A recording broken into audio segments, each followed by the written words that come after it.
Public எக்ஸாமுக்கு இன்னும் கொஞ்ச நாள் தான் இருக்கு. எப்ப படிக்கலாம்னு உட்கார்ந்தாலும் எனக்கு எப்படா இந்த போர்ஷன்ஸ் எல்லாம் முடிக்க போறோம், எனக்கு இந்த கொஸ்டின் கேட்டுட்டா என்ன பண்றது, அந்த கொஸ்டின் கேட்டுட்டா என்ன பண்றது, மார்க் கம்மியாயிட்டா என்ன பண்றது, டீச்சர் திட்டுவாங்களே, பேரண்ட்ஸ் ப்ரெஷர் பண்ணுவாங்களே அப்படின்னு இந்த கவலையினாலேயே எனக்கு நிறைய டைம் வந்து போயிடுது மேம். அந்த நேரத்துக்கு நான் படிச்சிருந்தா கூட நிறைய போர்ஷன்ஸ் வந்து முடிச்சிருப்பேன் போல அப்படின்னு நீங்க ஃபீல் பண்றீங்க அப்படின்னா, இப்ப நான் சொல்றதுனாலதான் இந்த மாதிரி எக்ஸாம் டைம்ல நம்ம என்னதான் படிச்சு முடிச்சிருந்தாலும் எதுவுமே படிக்காத மாதிரி ஒரு ஃபீல் வந்து நம்ம பிரெயின்ல வந்து கிரியேட் ஆகி இருக்கும். இவ்வளவு நாள் போயிருக்கு, நம்ம வந்து first mid term, second mid term, quarterly, half yearly, revision எக்ஸாம்னு இத்தனை நாளா இத்தனை எக்ஸாம்ஸ், இத்தனை டெஸ்ட் நம்ம வந்து எழுதியிருக்கோம். ஆனாலும் கடைசி நேரத்துல பதட்டத்துல நமக்கு எதுவுமே படிக்காம இருக்கிறதுக்கு என்ன காரணம், அதை தெரிஞ்சுக்கலாமா? First point, anxiety.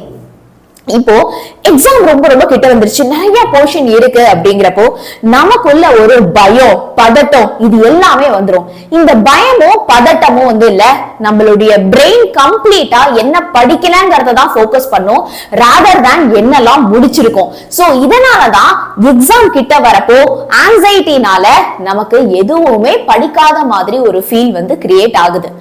ரெண்டாவது காரணம், கம்பேரிசன்.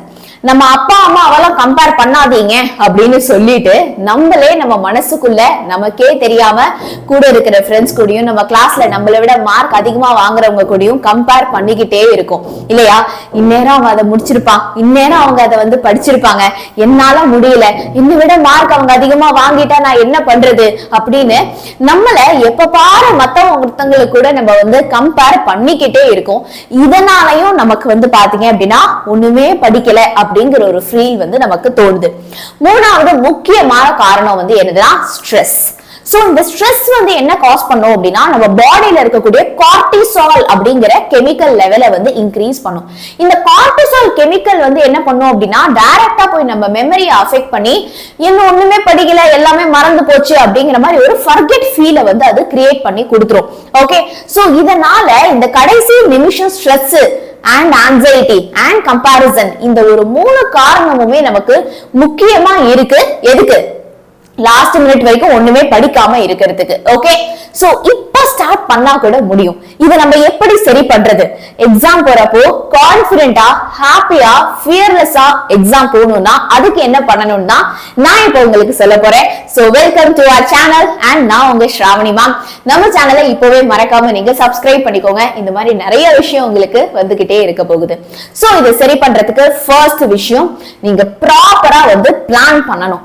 எந்த அளவுக்கு உங்க பிளான் வந்து சூப்பரா இருக்கணும் அப்படின்னா, ஒவ்வொரு நாளும் நீங்க வந்து என்ன பண்ணணும் அப்படிங்கிற அளவுக்கு அந்த கிளாரிட்டியோட வந்து இருக்கணும். சோ ஸ்கூல்ல ஸ்டடி ஹார்ஸ் இருக்கா, அப்ப ஸ்கூல் ஸ்டடி ஹார்ஸ்ல என்ன படிக்க போறோம், வீட்டுக்கு வந்து என்ன படிக்க போறோம், காலையில என்ன படிக்க போறோம், சாயந்தரம் என்ன படிக்க போறோம்.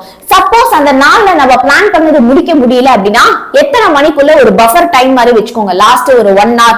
ஓகே, அந்த நாள்ல படிக்க முடியாத எப்படியாவது அங்க எங்கேயும் கடன் வாங்கி படிச்சிடணும் அப்படிங்கிற மாதிரி ஒரு ப்ராப்பரான டீடைல்டான பிளான் வந்து நீங்க ஒர்க் அவுட் பண்ணி வச்சிருக்கணும். ஓகே, ரெண்டாவது விஷயம், மறக்கிறதுக்கு ஒரு முக்கியமான காரணம் நம்ம ரிவிஷன் ஸ்ட்ராட்டஜில ரொம்ப ரொம்ப புவரா இருக்கிறதுனால.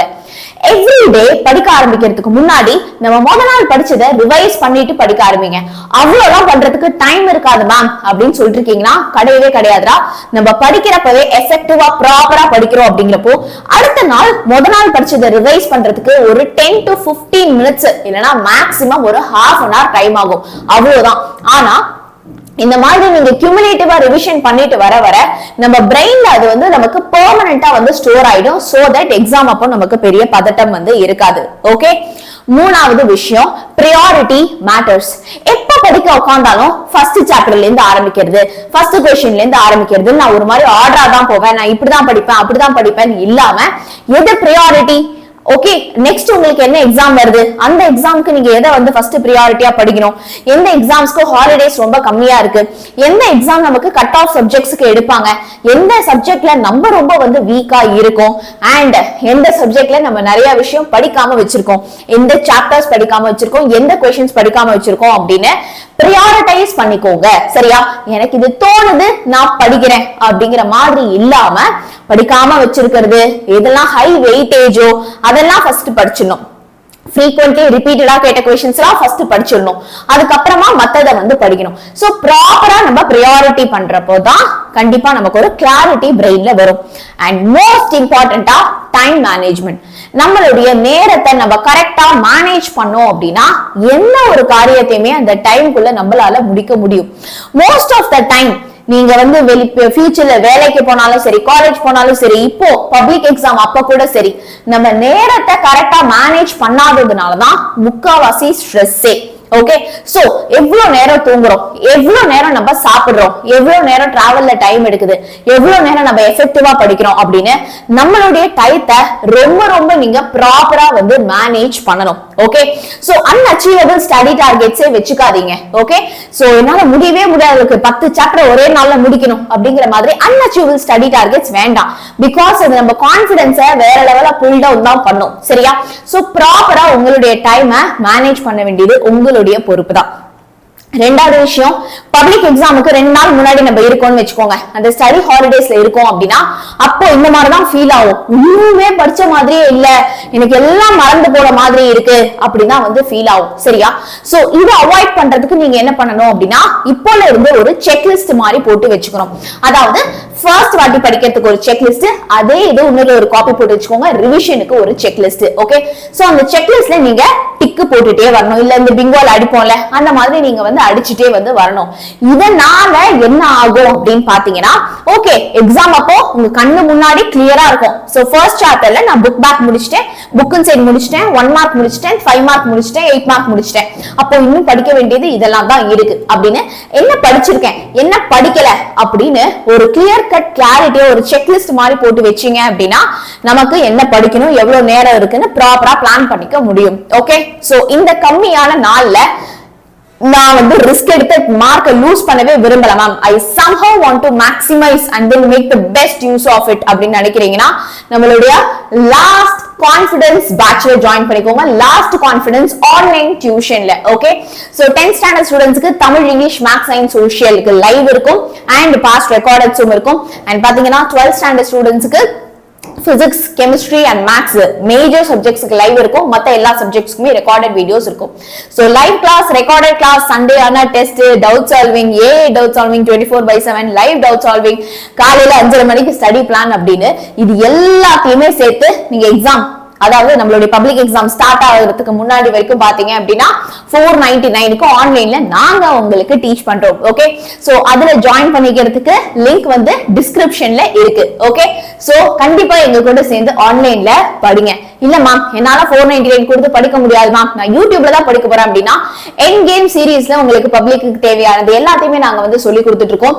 சோ மறக்காம அதையுமே நீங்க லைவ்ல வந்து அட்டெண்ட் பண்ணுங்க. சரியாடா? சோ நம்ம சேனலை சப்ஸ்கிரைப் பண்ணாதவங்க டக்கு டக்குன்னு வந்து சப்ஸ்கிரைப் பண்ணிடுங்க. அண்ட் இந்த வீடியோ கீழே உங்களுக்கு ஒரு PDF கொடுத்திருக்கேன், அந்த PDF-யும் நீங்க மறக்காம டவுன்லோட் பண்ணிக்கோங்க. Let me show you how to download the PDF. இந்த வீடியோ பார்த்துட்டு இருக்கீங்க இல்லையா, இந்த வீடியோவுடைய டிஸ்கிரிப்ஷன்ல உங்களுக்கு நான் வந்து PDF கொடுத்திருப்பேன். சோ அந்த PDF லிங்க் நீங்க வந்து என்ன பண்ணுங்க அப்படின்னா கிளிக் பண்ணிக்கோங்க. சோ கிளிக் பண்ணிட்டீங்க அப்படின்னா வேதாந்தோடைய வெப்சைட் ஓபன் ஆகும். அதுல போயிட்டு உங்க மொபைல் நம்பரை கொடுத்து OTP-யை கொடுத்து நீங்க டவுன்லோட் பண்ணிக்கலாம். சரியாடா? சோ கண்டிப்பா என்ன பண்ணுங்க அப்படின்னா இந்த நான் சொன்ன ட்ரிக் எல்லாத்தையுமே நீங்க வந்து ஃபாலோ பண்ணி பாருங்க. சரியா? சோ இந்த வீடியோ யார் யாருக்கெல்லாம் யூஸ்ஃபுல்லா இருக்குமோ கண்டிப்பா எனக்கு கமெண்ட் செக்ஷன்ல ஐ வில் ட்ரை இட் அப்படிங்கறத எனக்கு கமெண்ட் பண்ணுங்க. ஓகே, யாரெல்லாம் மேம் நான் ட்ரை பண்ணி பார்க்க போறேன் மேம், பிகாஸ் எனக்கு லாஸ்ட் மினிட்ல பேனிக் வேண்டாம் அப்படின்னு நினைக்கிறீங்கன்னா கண்டிப்பா எனக்கு அதை கமெண்ட் செக்ஷன்ல சொல்லுங்க. All the best.